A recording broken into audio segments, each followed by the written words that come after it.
Ebanghelyo natin ngayon ay ang huling pagbasa mula sa sulat ni San Lucas para sa taong ito, sapagkat ngayon ay ipinagdiriwang natin ang kapistahan ng pagkahari ni Kristo.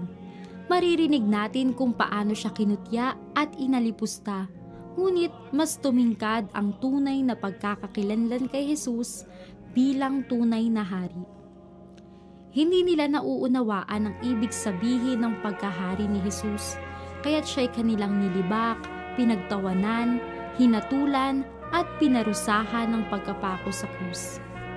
Ngunit kahit na ganoon ang sinapit ni Jesus, nanatili pa din ang kanyang dignidad bilang inosenteng hari mula sa krus. Kinilala ito ng mga taong tahimik na minamasdan siya sa krus at ng isang magnanakaw na nasa kanyang tabi.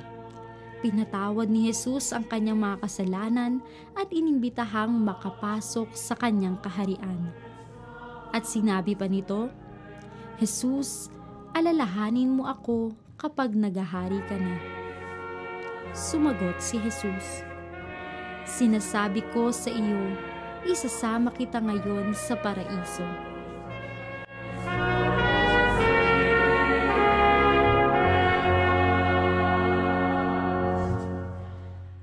Sinasabi ng Katekismo ng Iglesia Katolika, si Kristo na Hari at Panginoon ng sanlibutan at tagapaglingkod ng lahat.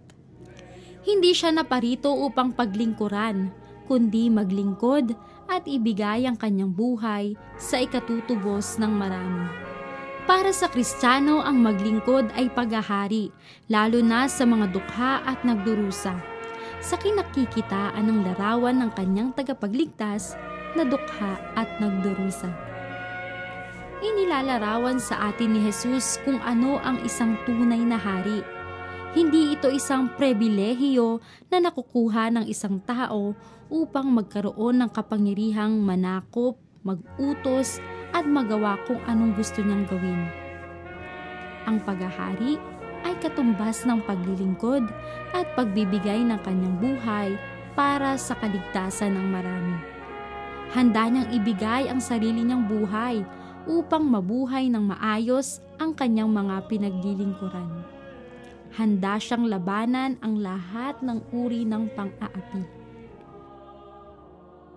Si Jesus bilang ating hari ay nakibaka laban sa lahat ng uri ng pang-aapi, upang maisakatuparan ang paghahari ng Diyos sa paraang hindi marahas. Inaanyayahan niya tayo mula sa krus upang ipagpatuloy ang kanyang pakikibaka. Huwag takasan ng pagdurusa, maging mahabagin sa mga kapwang nagdurusa at gugulin ang ating buhay upang bumuo ng isang komunidad na binuo sa katarungan at pagkakasundo.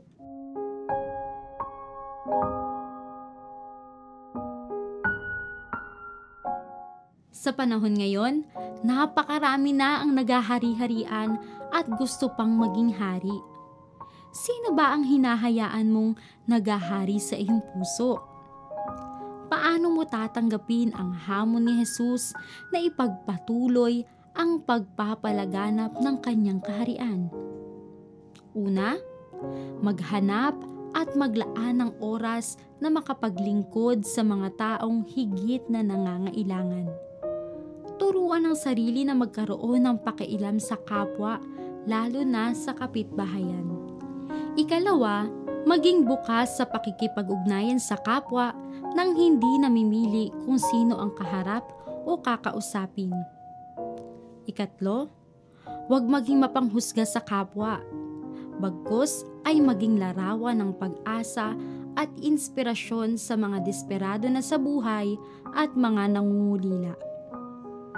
Ikaapat, maging malaya at bukas sa pagbibigay ng komplementaryo sa mga munting bagay na naaabot o nakakamit na tagumpay ng kapwa upang mahikayat pa silang maging mahusay.